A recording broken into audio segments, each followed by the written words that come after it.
Simula tayo dito sa video 1. Nag-umpisa kasi yan dito sa 9, ano yun, and 9:30 para makita natin yung kasiyahan ng kabilang table at yung grupo ni Aura.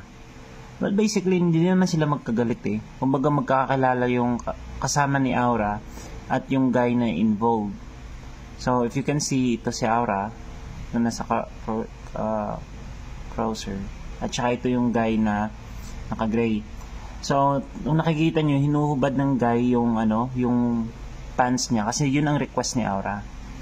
Hindi nagsimula yung issue. Walang issue na hipuan. Nagsimula yung issue dahil itong guy na naka-gray gusto magpa-picture dito sa kay Aura. Pero ang sabi kasi ni Aura, in order na makapagpa-picture, kailangan muna ng magubad ng pants ng guy. So, as you can see, wala nang tugtog dyan. Nagsasayawan na lang sila. Nagkakatuwaan na lang dito sa video 1 na, na footage. So, ayan, tingnan nyo na mangyayari na kitang-kita dito sa video na magkakaibigan itong yung grupo ni Aura at saka itong guy na naka-gray, naka-yellow at saka naka-black. Ayan, ayan yung guy. Nagkakatuwaan sila dyan actually. Ayan. So, makikita sa video na pinapababa na ni Aura yung mga kasama niya. Kasi nga, para matupad yung dare niya dito sa guy na nakakulay gray. Tingnan mo, nakikita dyan kasi nung during party, nagkakasiyahan yan sila. Yan, magkakakilala yan, oh. Kasama ni Aura yan yung guy na naka-white. Yan, magkakasama yan. Ayan. Wala, okay yung pag-alis ng mga girls. Wala talagang issues. Yan. Pinababa ni Aura lahat ng kasama niya. And tingnan mo si Aura nag-stay dito. Kasi nga, hinahamon niya tong guy. Yan. Pinababa niya lahat. Hinaaya na siya ng kasama niya na nakasando. Pero ayaw niyang bumaba. Ang rason kung bakit ayaw niyang bumaba is meron siyang dare dito sa lalaki. Na para mapagbigyan magpa-picture, kailangan hubarin yung pants. Ayan. So, nagsimula sa mas maganda sa 9 up until dito sa oras na to. Yan. Nilapitan ng guy yung si Aura. Kaso nga lang, ang sabi ni Aura dito, na may ano siya, na babad trip na siya kasi hindi pa naghubad ng pants yung guy. Ayan. Actually, lahat ng kasama dito pinababa na. Kung napapansin nyo, ayan, magkakasama yan sila. 5 yan sila na grupo. Ngayon, pinasaran ni Aura yung pinto. Ayaw niyang paalisin itong grupo na to hanggat hindi naguhubad ng pants tong guy. Ayan. Ayan, nagkakaasaran pa yan sila dyan. Actually, biruan lang yun eh. Kaso nga lang sineryoso ni Aura. Kasi yun yung dare niya dun sa guy. Ayan. As you can see, dyan na nagkaroon ng confrontation. Ito sila banda. Yan, ito banda yan. Yan, dyan na yung parang gusto niya pahubarin. Ang problema, hindi inubad ng guy. Ang ginawa is, instead na yung short, yung t-shirt yung hinubad. Makikita naman dyan eh. Na t-shirt yung hinubad. Ayan. Nakahubad na yung guy dyan. Ayan, nakahubad na. Kung napapansin, tinutulak ni Aura. Ayan, nakahubad na. Ngayon, yung bouncer namin, since bawal maghubad sa loob, sisitahin niya tong guy. Ayan, sisitahin niya yung guy. Ayan. Para may better picture tayo, punta tayo ng video 2. Babalik lang tayo dito sa video 1 mamaya. Punta tayo sa video 2. Para makita natin yung pinaka close up sa pangyayari na yun. Doon na tayo sa nagubad na yung guy, no? Forward natin dito. Forward natin kung saan na yung gubad yung guy. Yan, pinapababa lahat ng ano yun.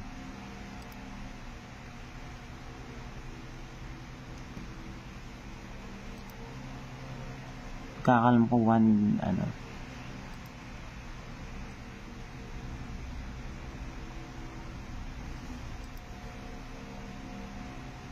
Pinahubad ng ayun. Actually okay sila ni Aura at saka yung guy. Masama lang loob ni Aura at gawa nga ng hindi na pagbigyan. As you can see, yan. As you can see, nag-uusap sila dyan. May nag-holding hands pa nga sila eh. Sana yung ano, footage na yan. Yan, nakalabas na yung mga kasama niya eh.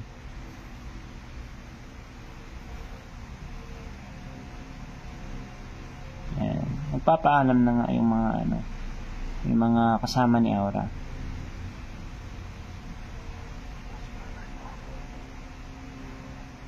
Ayan, nilapitan niya, inakbayan niya. Ayaw magpakbay ni Aura.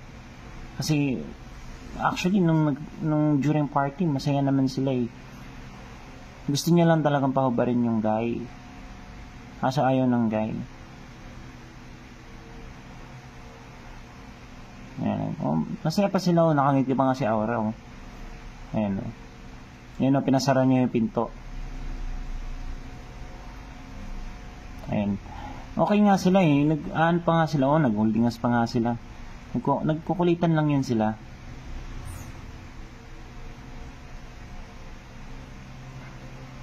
Kukulitan lang yan sila. Dito na yung ang issue, ano, nababad trip na siya dahil hindi siya napagbibigyan na magubad yung guy. Tapos sinasabi ng mga nasa paligid niya, magubad ka na kasi pre para makauwi na tayo. Yan. So, as you can see, dito, hinubad ng guy yung t-shirt niya.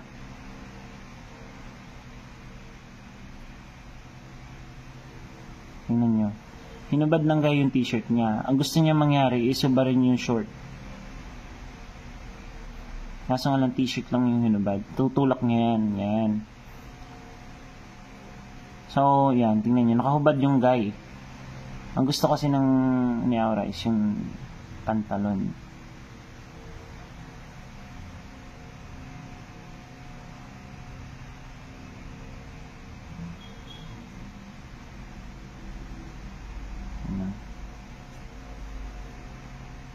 Sinita siya ng bouncer namin eh.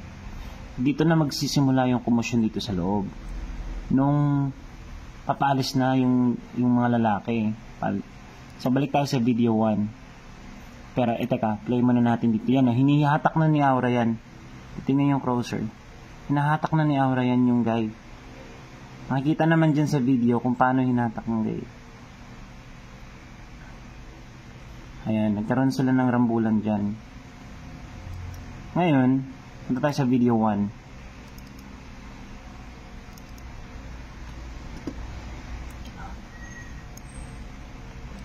Pagdating natin sa video 1, punta tayo dun sa hinatak na nagbihis na yung lalaki. I believe dito banda yun.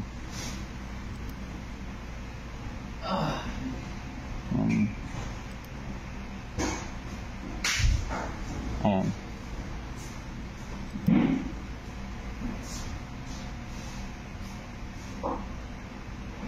Ayan. Nakaubad yung lalaki dyan, di ba? Ayan. Sinita ng bouncer namin. Ulitin ko lang to make sure. Ayan. Ibinalik ng guy yung damit niya. I-close up mo, pre. Balik ng guy yung damit niya.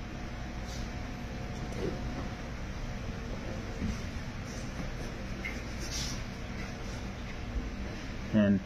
Nung pagbalik ng guy ng damit niya, palabas na sana siya. Ang problema, hinahatak siya ni Aura dito. Tingnan mo kung paano siya hinatak ni Aura. Yan o, hinila o. Tingnan mo sino una ng kung paano hinatak ni Aura yung guy. Ayan. Ayan. O, natumba pa sila. Sobrang punit nga yung damit ng guy.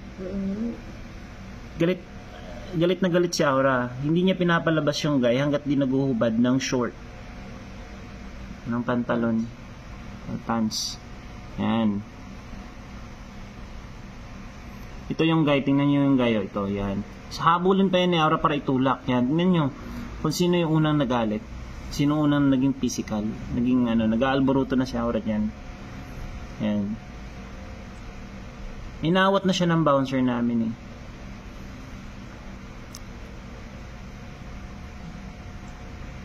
So dito parang nagtatawanan pa yung guy, hindi pa inaano kasi nga akala na ano, pero naiinis na rin yung guy kay Aura kasi na masyado na physical yan. Tutulak pa yan ulit.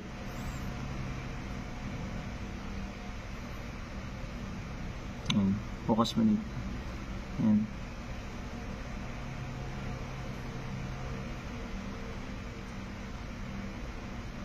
Tutulak pa yan ulit.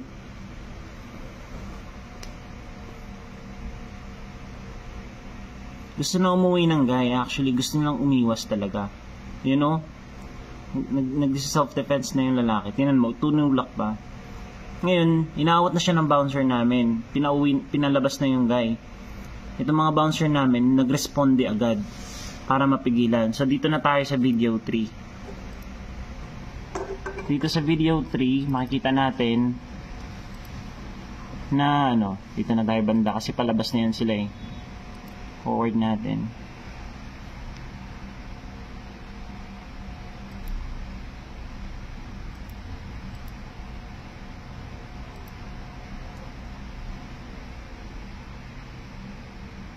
Yan yung mga nakalabas yung tropa eh, ni Aura.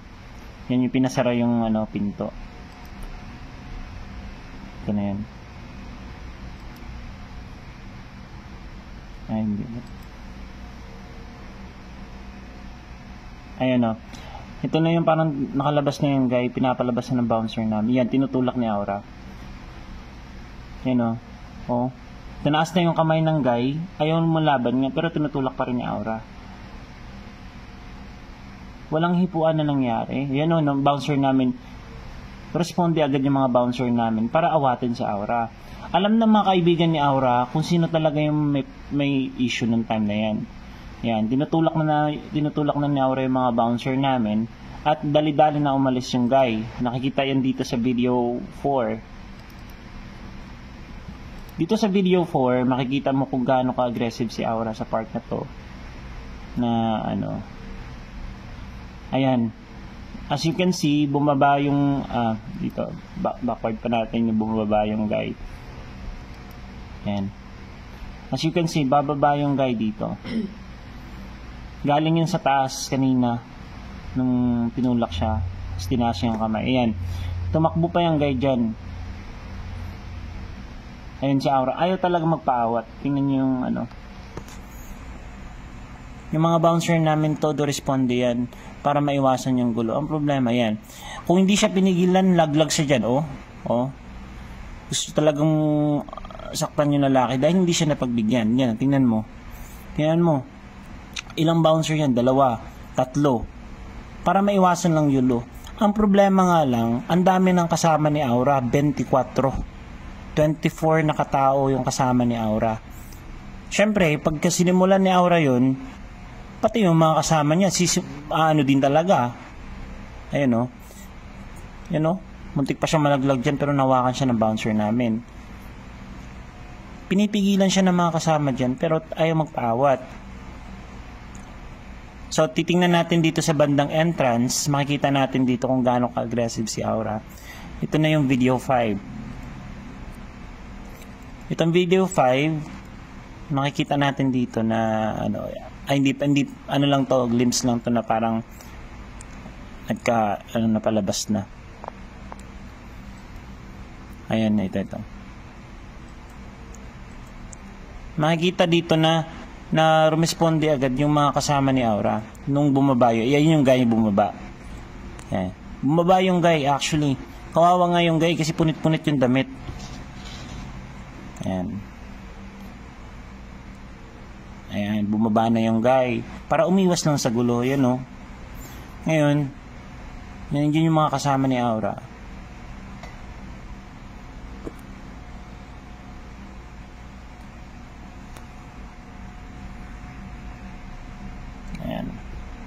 So, ang dami niyang mga kasamang lalaki si Aura.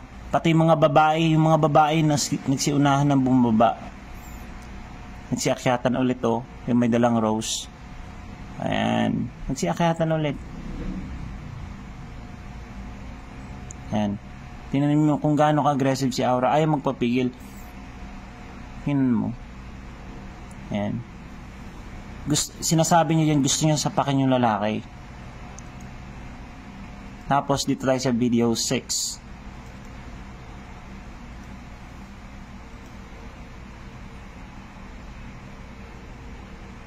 Balikan natin kung saan umalis yung ano namin. Ay, umalis yung ano, yung lalaki. Then,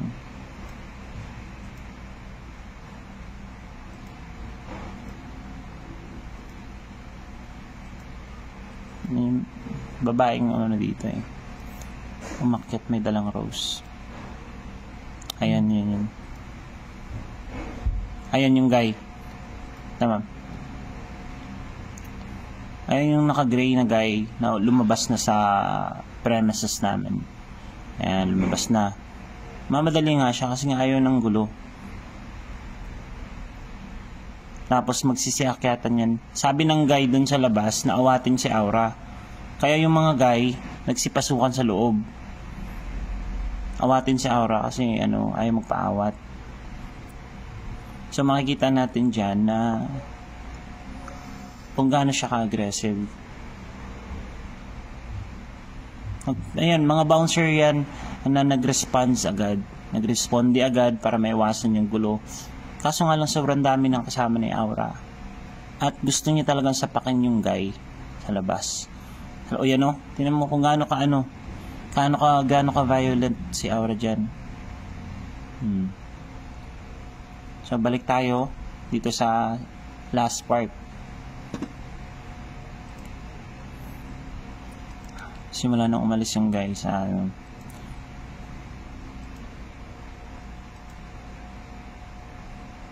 Ayan. Actually hindi makikita yung guy dito eh. Dito dumaan sa ano eh. Nung umalis eh.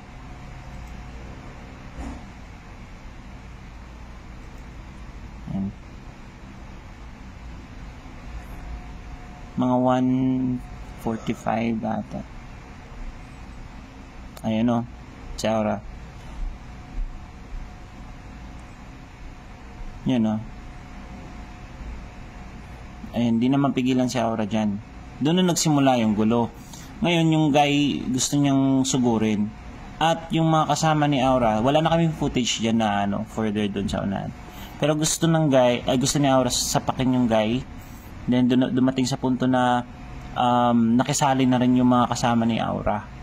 So basically wala talagang hipuan na nangyari kasi kapag dating sa hipuan masyado kaming sensitive dyan, masyado kaming hands-on. As you can inquire, you can also go to the police station ng SAIS dito sa poblasyon kung gaano kami ka hands-on pagdating sa mga ganyang issue. Sa footage na to walang issue na hipuan.